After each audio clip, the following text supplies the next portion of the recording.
Lana Del Rey's commitment to not serving is a feat that should be studied. She is likely the most influential female lyricist of her generation, constantly cited by huge artists like Taylor Swift and Billie Eilish as the blueprint and an artistic genius. And at this point, she also certainly has the catalog to back those assertions up. 9 studio albums, 40 million records sold worldwide, 57.5 million listeners on Spotify, she keeps telling us, and 11 Grammy nominations. And yet, 13 years since her explosive, groundbreaking debut, Born to Die, Lana Del Rey is not operating like a world class act or an elite performer at the top of her game. Instead, she's stumbling her way through a string of underwhelming UK and Ireland stadium shows that have left fans disappointed, frustrated, and in some cases, downright furious. The backlash centers around three main issues. First, the eye watering ticket prices, which ranged from £70 for basic seats to over $400 for premium packages.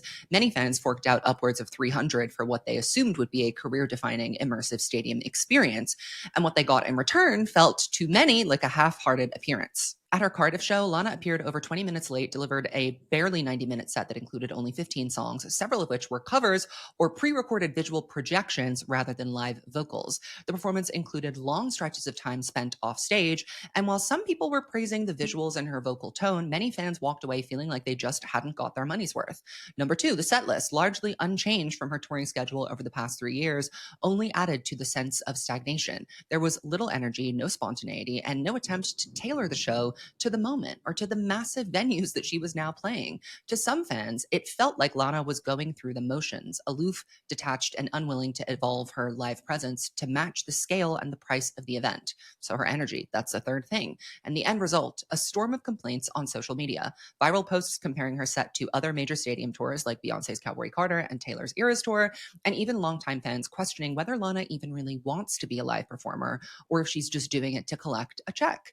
Despite this, the shows weren't without some merit. Some fans and critics praised the cinematic aesthetic, the moments where her voice soared, and the ethereal floating quality of her stage presence. But the wider reaction is undeniable. Lana's transition into stadium-sized touring has been met with skepticism and dissatisfaction, which is a sign that even a lyrical genius and a cult icon can't coast on legacy alone when stepping into the big leagues. It all points to a larger, more uncomfortable truth about Lana Del Rey in 2025. She doesn't seem to want it anymore. Not the touring, not the expectations, maybe not even the artistry. The abrupt disappearance of Lasso, her teased country album, feels like another symptom of the same disinterest, a project announced, vaguely promoted, and then seemingly abandoned in favor of what exactly? Thinly veiled tradwife aesthetics, videos of her singing Diet Pepsi in the car, reminding us of a Lana Del Rey who seems to be long gone. We're left with a question that cuts much deeper than just one bad concert or one delayed album. What happens when a genius stops trying? And let me start this off by saying, look at my t-shirt. I love Lana Del Rey. I have loved her since the Born to Die era, when she first whispered sad poems about bad boys and fame into the cracked speakers of my teenage brain. She is one of the most formative artists of my life, a true genius, a blueprint, a once-in-a-generation voice. No one writes like Lana. No one feels like Lana. She single-handedly changed the fabric of pop music and never once asked for permission. But right now, Lana Del Rey's career is in a deeply confusing place. When you look at what she's doing, especially on stage, especially on this 2025 stadium tour, it doesn't feel like the output of a generational great. It feels like someone who's slowly backing out of the room. And because I love her, making this video is going to hurt. This is the first episode of my new series, Sentiment Analysis, where I zoom out and look at not just what people are saying about an artist online, but why they're saying it. It's part commentary, part cultural criticism. These videos live in the gray zone between love and frustration, stan and skeptic. I'm not here to cancel anyone. I want to figure out what the public sentiment is saying about an artist and what the artist says about us. So today we're going to talk about Lana's shows, yes, but also about myth-making, legacy, artistic effort, and the weird tension between brilliance and burnout. It's about how Lana used to transmute sadness into something sacred, and how in 2025 she seems to be replacing that alchemy with vibes and vibes alone. This is Sentiment Analysis. Let's talk about Lana Del Rey. Let's start with what everyone's talking about and what pisses me off the most about Lana, her set list on this 2025 tour. For an artist with 9 studio albums, Lana Del Rey's set lists have remained consistently static over the last couple of years. From the LA to the Moon tour in 2018 to her most recent 2025 stadium shows, the rotation rarely strays from a very predictable core, which includes Ride, Born to Die, Video Games, Blue Jeans, Cherry, and Pretty When You Cry. These songs appear again and again, sometimes shortened, sometimes not sung all the way through, sometimes accompanied by a visual, but they are rarely ever reinterpreted, refreshed, or replaced for other songs. And what's most baffling is not just what's there, it's what's missing. She largely ignores entire albums. Her fan favorite and critical darling, Norman Rockwell, is barely represented in full. Even the title track, when it's performed, is either abridged or now on this tour played as a hologram. Chemtrails Over the Country Club makes the occasional appearance, but is rarely given the space to breathe. Blue Banisters, an album full of strange, intimate character studies and vocal showcases, is entirely absent from her live shows, apart from Arcadia. And even her latest release, Did You Know That There's a Tunnel Under Ocean Boulevard, often feels like an afterthought. Performed in fragments, buried in visuals, or cut short mid-set, it's clear that even her newest material isn't inspiring Lana enough to engage live. Under duress and much backlash, she finally added in one NFR song to actually be sung live, not as a hologram, on her second to last show in Wembley. Venice. Girl, I do not understand her allergy to playing songs that people actually want to hear. The argument that I've seen her fans make before is she's usually playing festivals, so she's got to do the hits, which is an asinine concept when we're dealing with Lana Del Rey, who is essentially one of the biggest hitless artists in the world. And that's not a knock. She doesn't need to have a hit to sell out a stadium. But okay, let's take that as a legitimate reason for her to keep behaving like this. What's the excuse when she's selling out stadiums? It is a rare privilege for an artist to make it big enough to demand this much attention, time, effort, and money from a crowd. It's also incredibly special and unique that Lana Del Rey, despite having pretty much no hits and a super eclectic and charismatic catalog, can sell out stadiums with her iconoclast artistic sensibility. So why don't we get to see what drew everyone to the stadium in the first place on that stage? Lana's hurdle to clear is, I'm sorry, really not that high. All she has to do is stand there and sing songs that people actually want to hear. The bells and whistles are really not important when it comes to an artist like her. The crowd isn't showing up to see fireworks. They are showing up to experience this very special and unique, almost religious musical connection with an enigmatic and unpredictable artist. Another argument that I've seen her fans making is, well, isn't that what you love about her? That she's wild and free and not like the other girls? Yeah, I like that in the music, but when I'm spending money to see a show, I want her to behave like a professional, which is something she almost never does. She is consistently late, low energy, and the death knell of her laziness is this Setlist, because a lot of her antics, like being late, could be forgiven if she was showing up and singing what people want to hear. There is also another clapback I've seen of, not everything is the Eras Tour. Not every concert can be 3 hours long. Who asked Lana Del Rey to stand on stage for 3 hours? I sure didn't. Let's pick apart her set list and examine what's wrong with it so I can show you what I mean. Lana said Lasso country album is dead. Okay, so what's with the country LARPing then? We begin the performance with a cover of Stars Fell on Alabama. Then we go into Henry Come On, not exactly a crowd pleaser, and then Stand By Your Man, another cover. Great, so we've begun the show on a low, boring note. Amazing. Then we go into Ultraviolence. This is the only song included on this set that hasn't been performed to death over the last 8 years, so fine. And then we get Ride, where Lana sits on stage and has enough time to watch half of the music video monologue with her back facing the audience, but can't perform another song, and Video Games. Then she goes off stage to do what? We don't know. She's barely been out there for 5 minutes before she's rushing off to, I don't know, hit her vape. A costume change is really not necessary at this point. During that time, she plays holograms of NFR and Arcadia. It is unbelievably insulting that NFR specifically is reduced to this and nothing else from that album is played. Do you hate your own fans, Lana Del Rey? Do you have contempt for your audience? After that, she does a gorgeous rendition of Tunnel, which, to be honest, is carried almost completely by her backing singers. Then Quiet in the South, an unreleased song, Young and Beautiful, Summertime Sadness, Born to Die, 57.5, another unreleased song, and ends the stadium show with a cover of Take Me Home Country Roads. Walking through the set list literally makes me irate because it's almost like she has, again, contempt for her audience. Nearly a third of this show is for covers and unreleased or obscure material. She picks the most obvious songs from Born to Die and completely neglects Blue Bannister's Honeymoon, Lust for Life, and NFR. Tunnel, her latest Grammy-nominated record, gets 2 songs. You are lazy. Here's an example of a set list I just created that I think fulfills the need to entertain potentially locals, again, of which I think there are a few at a stadium show, not a festival, and to satisfy the fans and represent her catalog fairly. Keep in mind, this is a short set still. This is still like 90 minutes tops, which again is the bare minimum you should be doing charging stadium prices. Act 1, Without You, American Whore, Dark But Just a Game, West Coast, Cinnamon Girl, Cherry. Act 2, Born to Die, Chemtrails, Venice Say Yes to Heaven, Ride. Act 3, Ultraviolence, Summertime Sadness, Radio, Tunnel, Young and Beautiful, and then an encore, we have a surprise song, Video Games, and Norman Rockwell. Why is this a good set list? Because it's got a nice balance of her most popular and live performable albums, Born to Die, NFR, and Tunnel, with some popular tracks from Ultraviolence and Chemtrails, one Lust for Life song, and a surprise slot where she could perform a song from Honeymoon or Blue Banisters each night, and 2 TikTok viral hits with Young and Beautiful and Say Yes to Heaven.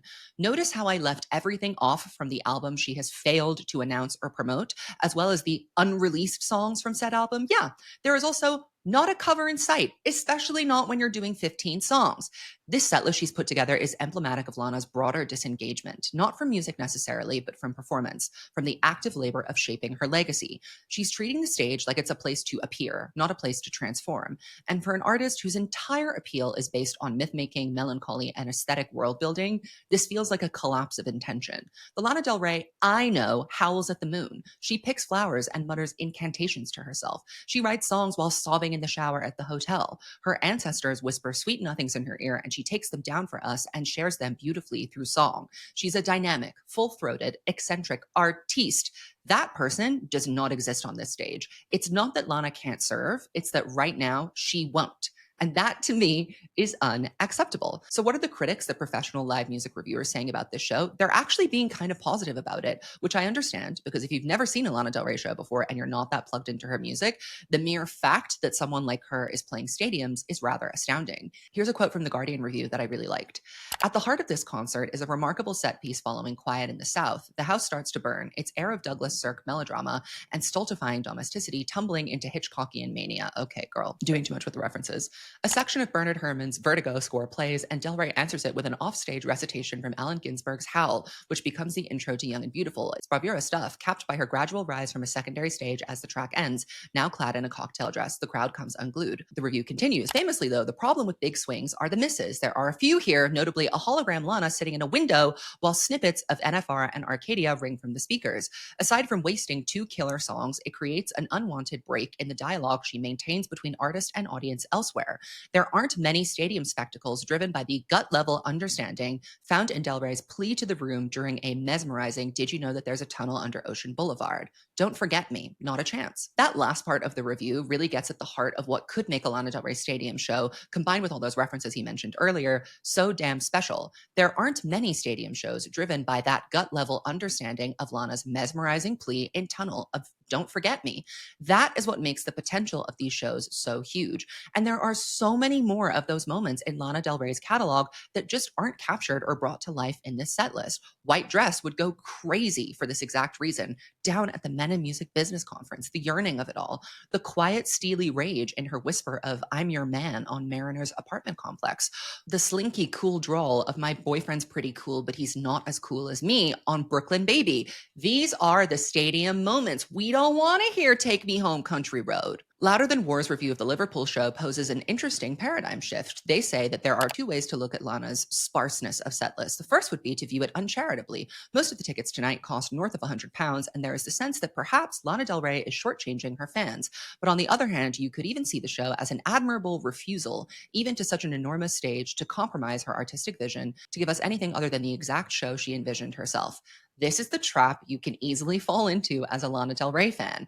You can label every careless and thoughtless thing she does as artistic genius, which kind of lets her off the hook for failing or performing at a very middling level in a job where she at least needs to be meeting the standard. A sub 90-minute set for a stadium tour, unacceptable. Showing up late to said shows while having the laziest, easiest set list of all time, unacceptable. Holograms, singing on stage while you go make out with your husband, unacceptable. Not singing half of your songs and having the crowd do it for you when you're already only singing 15 songs, 13 if we're counting the holograms, unacceptable. Lana is also not good at receiving criticism, never has been. In an Irish Times review, Ed Powers wrote, I thought fairly, of the 14 songs Del Rey performs, 5 are from her unreleased new country album and another 2 are covers, which would be fine if Del Rey were playing an intimate venue.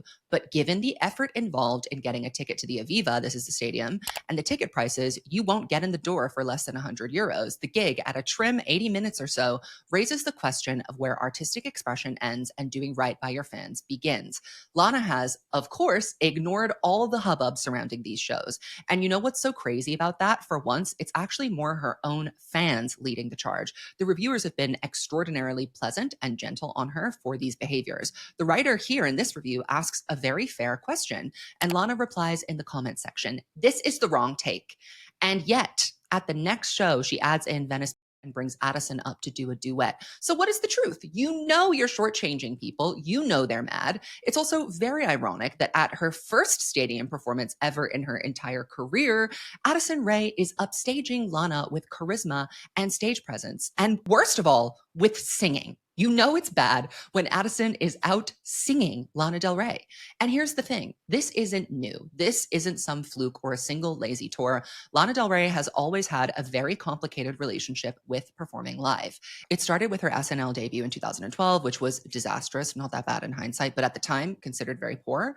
Her performance was shaky, her vocals were off, and the media absolutely tore her apart. It was so brutal that she canceled future TV appearances and disappeared from the press for a while. And honestly, I don't blame her. The SNL backlash, we've been through this, was the internet at its worst, gleeful, mean-spirited, and completely lacking in generosity. But it planted a seed, and that moment cemented Lana as someone deeply uncomfortable on stage, which is a thing that she's admitted to feeling pretty much ever since. She's talked about this in interviews, the anxiety, the trembling of feeling like she doesn't belong up there. She said, "I love to take care of my songs. That's my natural place. Then when I get on stage, that's not my element." And I believe her, but we're now over a decade into the career and we're charging a lot of money and we're making a lot of money. Lana has headlined 5 tours. She's played Glastonbury, Coachella, Lollapalooza, Primavera Sound. She's been doing this, and yet she still shows up late. She still disappears backstage during the set. She still shortens the set. She still gets visibly uncomfortable when the spotlight actually hits her. And okay, maybe that's the deal. Maybe Lana Del Rey will never be a high energy pop showgirl. That's fine. That's not what anyone is asking of her. But the bar for a stadium tour for a ticket that costs upward of £300 is not, don't actively look miserable. The bar is show up, be prepared, deliver something intentional. Instead, we get a set list with no imagination, no evolution, no effort to recontextualize her catalog or engage with her audience in a meaningful way. We get a woman walking through a show like she's doing us a favor. And I know that she can feel anxious. I know that performing is hard for her, but it's also her job. And fans are paying premium prices to witness something that feels sacred. And they are instead getting a shrug in a cocktail dress and a microphone pointed at their face while Lana smiles and enjoys their performance to her. The real kicker, though, is that Lana can be great live when she feels like it. This is what makes her so frustrating. When she wants to be, she is absolutely captivating. Case in point, her 2014 Glastonbury set, she was on time. She sang a full proper set. She sounded fantastic. She wasn't bouncing around the stage or delivering choreo. She wasn't having extended monologues with the crowd. She didn't have to. She was hypnotic. A cigarette in one hand, hair blowing in the wind, eyes cast downwards like a gothic Stevie Nicks. It was low energy, sure, but it was arresting. You couldn't look away. She looked and sounded like she belonged there, and her set list reflected that. What's insane is that she did all of that in 2014 when she was less established, more criticized, and still licking her wounds from the SNL fallout.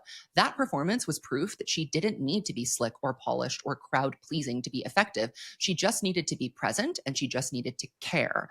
Compare that to Glastonbury 2023, arguably headlining the most prestigious festival slot of her career. This is an extreme honor to be granted this position. She shows up extremely late. She doesn't adjust set to accommodate for her lateness. She gets cut off mid-performance. Why? Because she was doing her hair backstage. That's not mysterious. That's not rebellious. That's disrespectful to the audience, to the organizers, to her own legacy. How do you go from holding an entire field in the palm of your hand at one of the most prestigious events in the world to literally running out of time when it is finally your turn to headline the same event?